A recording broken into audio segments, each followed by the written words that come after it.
Good evening, everybody, and welcome to the Ronnie Show. So glad you could be with us here tonight. Well, we are about an hour away from going live for Game 1 of Round 1 of the 2025 Clark Cup playoffs. Of course, we'll have that matchup between the Fargo Force and the Sioux City Musketeers, as we do every Musketeers game imaginable.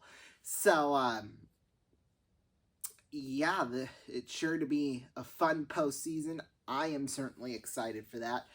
But before we can even get into any of that, this past weekend, as we're recording this on Monday night.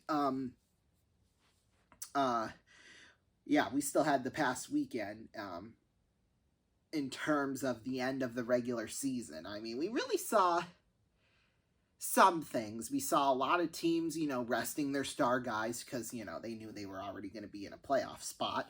Well, the guys that, at least they knew what was going on and who they were going to play. We saw that. Yeah, so Friday night, Sioux City, they rested a lot of their guys. In fact, they had 7 new guys in the lineup, which you'll see over these next couple of years on the Musketeers team. And you've already seen a couple of this season. So, yeah, let's see if I can name them all off the top of my head. Blake Sinclair, Travis Poliski, Dylan Dean, Zachary Shahade, I believe that's how you pronounce it. Oh God, I'm already blanking. Let's see, not him, not... God, I'm already blanking. I betcha. Oh, Parker Stockseth, he was the backup for Bjorn Bronis Friday night.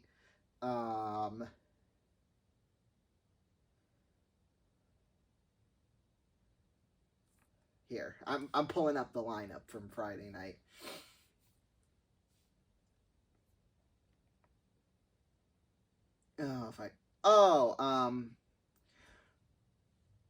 What's his name? Luke Lalone. That was the other guy I was thinking of. So, yeah, we saw him. Adam Salon, which, if you can remember last broadcast, last Saturday night, you would have remembered that he was already pretty much a part of the team, but, nothing was really released about that or anything. Nobody really knew. I'll just put it that way. So, yeah.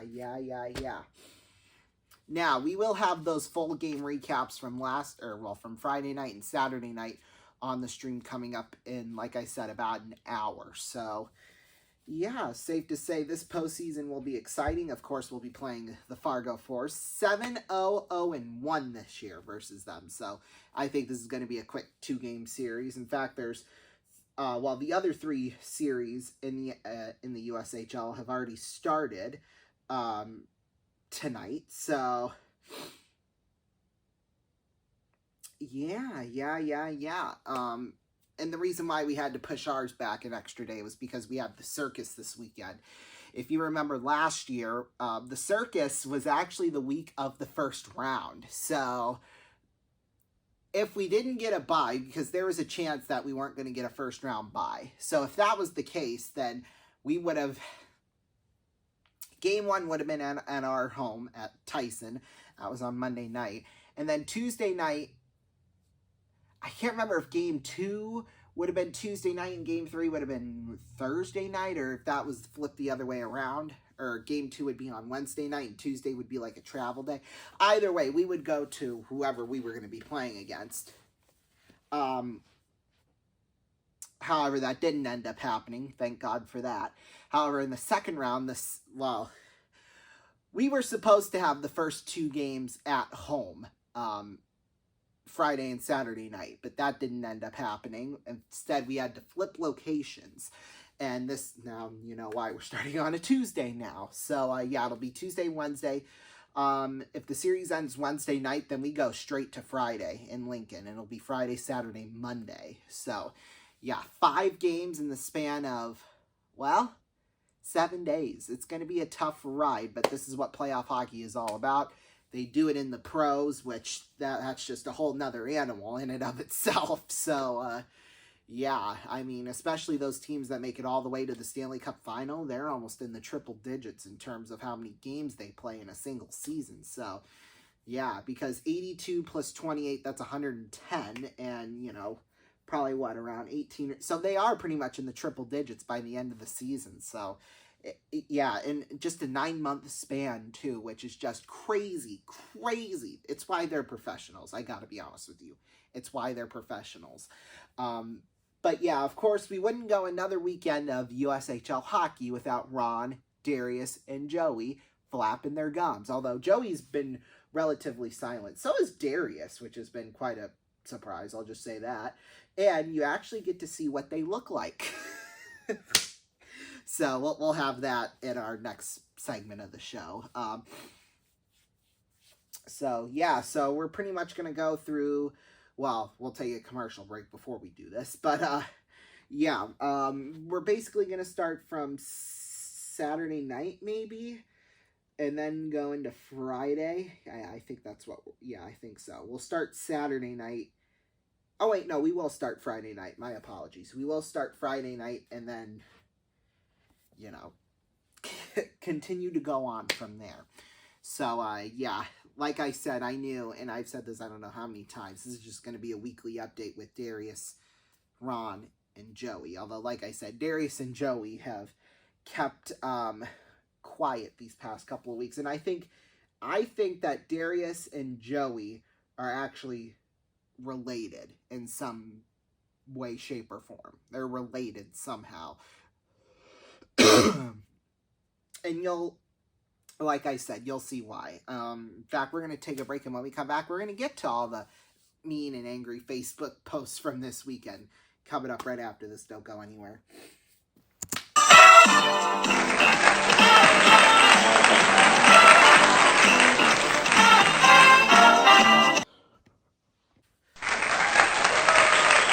Everybody to the Ronnie Show. Something I forgot to mention in part 1 is that I actually have a new phone. We are recording on a new iPhone 15 Plus. So, yeah, I just got this over the weekend. I've had Samsung for 9 years pretty much of my life, and I finally upgraded. And just these last 3 days I've had with it, I already like it more than I do my Samsungs. All the Samsungs I've had. So, yeah, that's definitely a good sign. And we're also going to have a new headset, and it's Bluetooth, so no wire, which is going to be a good thing. I'll just say that. It'll make the broadcast go a lot more smoother and a lot more easier. And I won't have my computer either, which means they won't ding me at the metal detector. So, yeah, that's another reason why we're good. But we're going to get into the meat and potatoes of this episode right now. I've got some notes here on my cards like I normally do for each episode. So we'll start off with Friday night. And of course, we're going to give you context on everything, basically.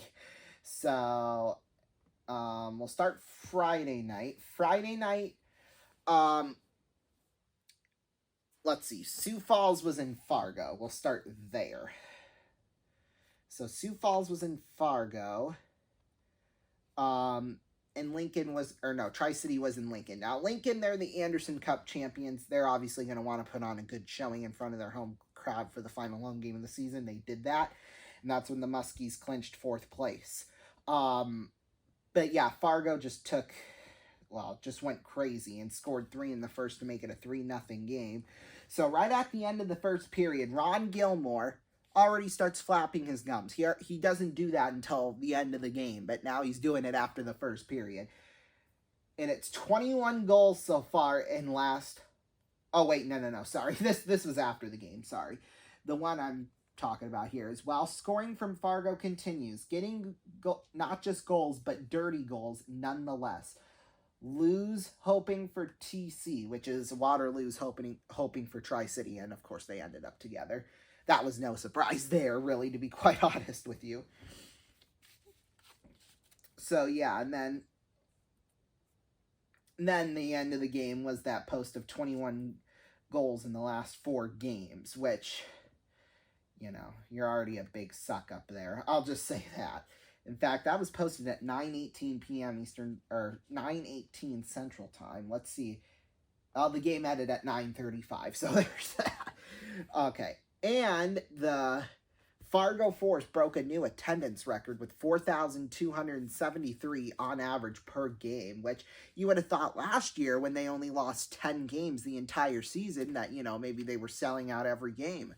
But that wasn't the case. So, yeah, in fact, speaking of sellout, that's kind of foreshadowing tomorrow,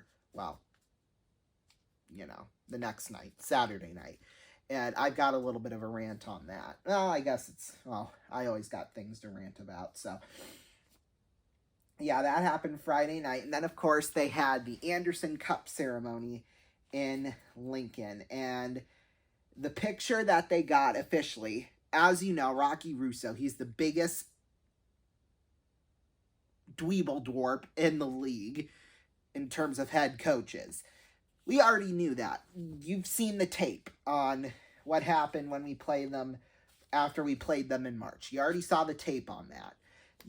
Even though they had won that Friday night game, pretty convincingly, he still decided to be an a-hole, which is typical Rocky Russo. That's nothing new. But anyway, they got a picture, and in the picture was his wife and his 2 kids. Yeah, so obviously, as you could tell, he's already brainwashing them. Both his wife and his kids. Just for a picture, pretty much. Rocky Russo probably found his wife someday, probably 10 or 15 years ago, and said, "You know what? I'm going to coach the Lincoln Stars hockey team, and I'm going to act like an a-hole, and I'm going to make sure that, my team plays dirty because they play dirty, although that's their style of game, and, blah, blah, blah, and we're already paying the referees anyway, so..." Now, that would have been a perfect impersonation if I was bald, but, obviously I've got hair growing out the wazoo, so, yeah. And don't take that in a dirty way either. But, yeah, so, perfect. Rocky Russo is brainwashing his kids. And his wife. That is just lovely. And then the comments. Oh, wait, no, this is not... Shoot, I have this on the wrong slide. Whoops. Okay, we're going to move this part down. So, that was Friday night. Pretty quiet Friday night, I gotta be honest. So now we head to Saturday night. And already, before the game started, Omaha is in Waterloo, and Omaha got called for a 10-minute misconduct. Mikhail Catton did. And I guess he shot the puck down the tunnel of the Waterloo locker room. If that's not frustration of a team that has gone through so much this year, they only won 7 games on the season. 7 games out of 62. I mean, if that's not somebody who is frustrated, who is pissed off that this year could have gone so much better for him, then I don't know what is. I mean, he was just pissed off, and he wanted something to happen, something memorable, and he accomplished that. Of course, why the hell would I give a crap? It's not Sioux City, so, yeah, do whatever you want. And then Sioux Falls. Sioux Falls. So they play in an arena that fits 11,000 people plus in there. Plus. They should not be playing in an arena like that. That is not a USHL quality arena. Now, granted, the Tyson Event Center can hold up to 10,000 people. But the thing about that is, it only looks like it can only seat like 5,000 or 6,000, which Game 5 of the Clark Cup Finals back in 2017 was sold out. 6,309 seats. Or spots, 6,309 bums in the seats. That's all I'm trying to say. That's about the biggest arena in the league in terms of how many butts it can hold. Green Bay, they're at about that range too. Who am I thinking of? Oh, the old Bloomington Thunder and the Central Illinois Flying Aces. That was about 3,000 to 5,000 in there too, but they got pretty much less than 1,000 every single game because their team sucked. So, but yeah. So this guy called it a sellout. And the attendance was 10,097. The biggest crowd in that arena for any game ever. In fact, they broke a South Dakota state record for record attendance in a hockey game. That was earlier this year in February. Remarkably enough, against Fargo, that was 11,029. That is by a full 1,000 people, not a sellout. The stupidity of Sioux Falls fans, and I've said it all season long, is laughable. It is so laughable. I mean, the silence is deafening right now here in our studio. That should really speak volumes, even though you can't hear it. Well, you can hear the silence, but you can't hear people gasping or, it's just dead silent. Think about it. And of course, the guy goes on and posts, oh, this is how you sell out an arena in the USHL. And then, boy, oh boy. The first comment was, what they give away dollar tickets to that trash-ass team. Exactly. Boom. Drop the hit the nail on the head. Right there. Perfect. Because they are a trash-ass team. He's right about that. So, yeah, and then, a sellout is a sellout no matter the size of an arena. Now, that is true. However, though, when you fell a full 1,000 short of a record, of the South Dakota record, and you're calling it a sellout still?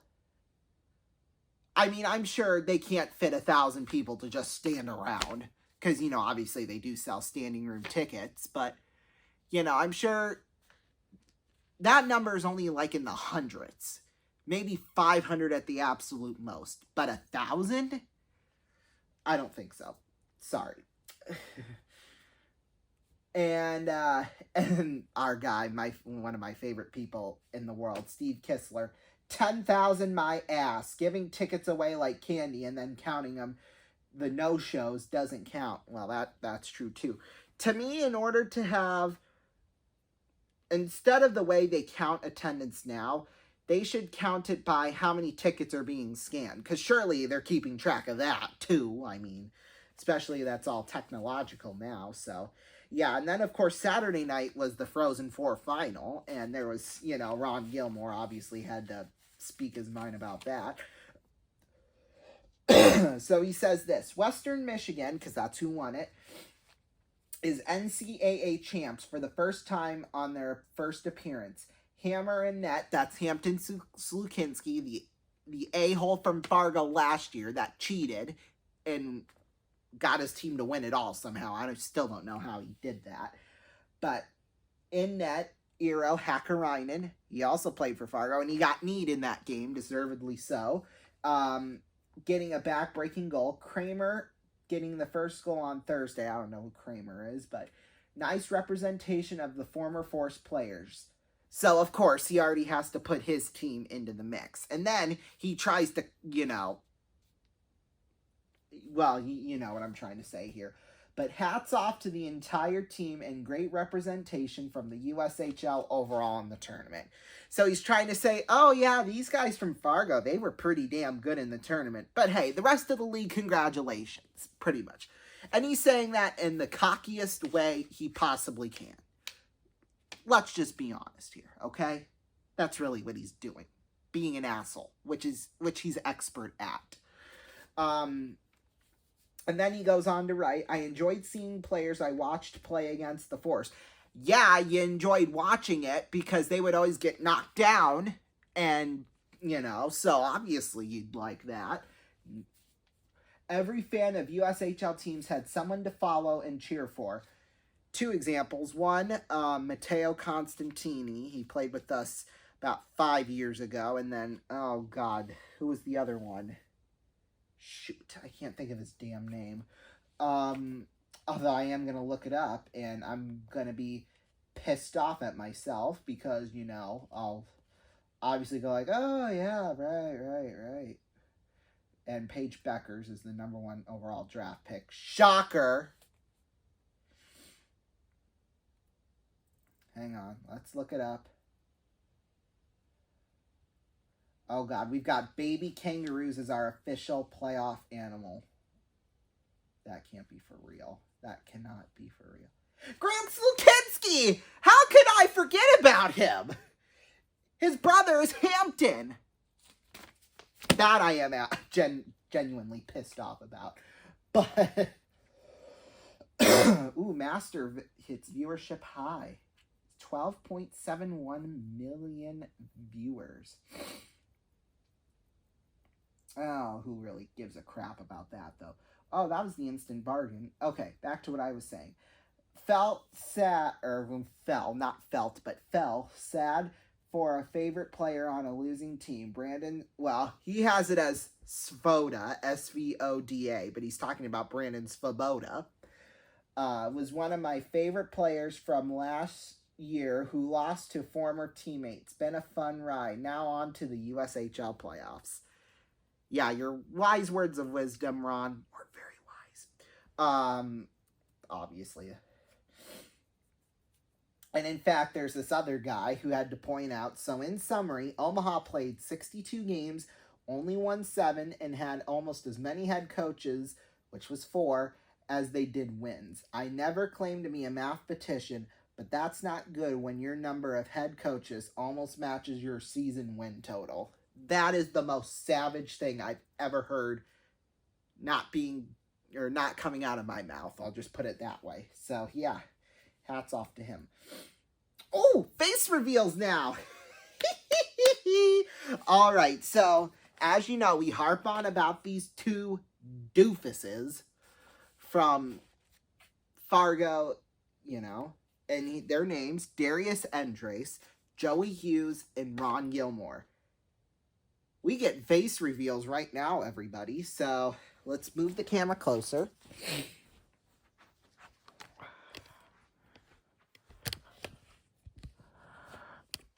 I actually get to see what these people look like, which is exciting. So here, I'm going to actually put it in presentation mode so you can see it. Okay, so these are only, well, these two that you're seeing here. Here, we'll zoom it in even, too. Now, okay. Now, these aren't the 3 of them. It's only 2 of them. That guy is Darius right there. That's Darius Andres. That guy there is Joey Hughes. They are related in some way, shape, or form. And by that, I mean family. So, yeah, it's interesting to see how they are related. And then that's Ron Gilmore. Although this picture was taken a year and 3/4. 1 year and 3/4. Well, you know what I mean. A year and 9 months ago. That's what I'm trying to say. So, yeah, although I would assume, once you go gray, you pretty much look the same for quite a while. So, yeah, that's what my guess is on that one. So, yeah. We'll take a break. We'll be back. Don't go anywhere.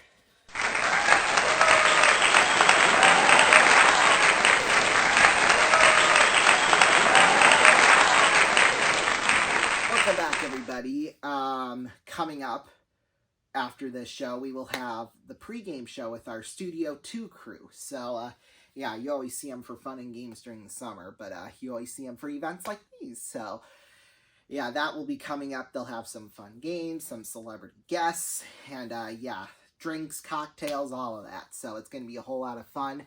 Postseason time is definitely fun time, and it's definitely great television here on RVN. So, you're definitely going to want to stay here all postseason long over these next 2 months. We've got, NBA playoffs. We've got the Stanley Cup playoffs. We have the Muskies, obviously. So, yeah, it's going to be a fun ride. We'll try and be on every Saturday night. I think that's definitely conquerable. We'll say that. So, yeah. As I like to say on here, RVN, your home for championship television. And it definitely, truly is. And we're not stopping anytime soon around here. I know I'm going to college in the fall. But if I have to pull up all-nighters to, get content, at least do the same amount of content for you as, I'm doing now, well, and even before my life circumstances that have happened these last couple of months, then I'm willing to do that because I love doing it. School has definitely gotten boring for me. I don't like it as much as I used to. I'll just say that. The only reason why I go to school really now is to just, hang out with all my friends and acquaintances and, have a little bit of fun with them. So, yeah, I'm hoping to do that even in college. So, yeah, we'll take a break. We'll be back to wrap things up right after this. Don't go anywhere. Welcome back, everybody. Well, what did we learn tonight? I think it's the fact that, Darius and Joey's favorite song is "We Are Family. Get up, everybody, and sing." So, yeah, that's what we learned tonight. And we also learned that, safe to say, playoffs are definitely the best thing to ever happen to sports. I'll see you next time. Coming up, Studio 2 pregame show. So, and I'll see you at 7:45 Eastern Time. Bye-bye. Closed caption is brought to you in part by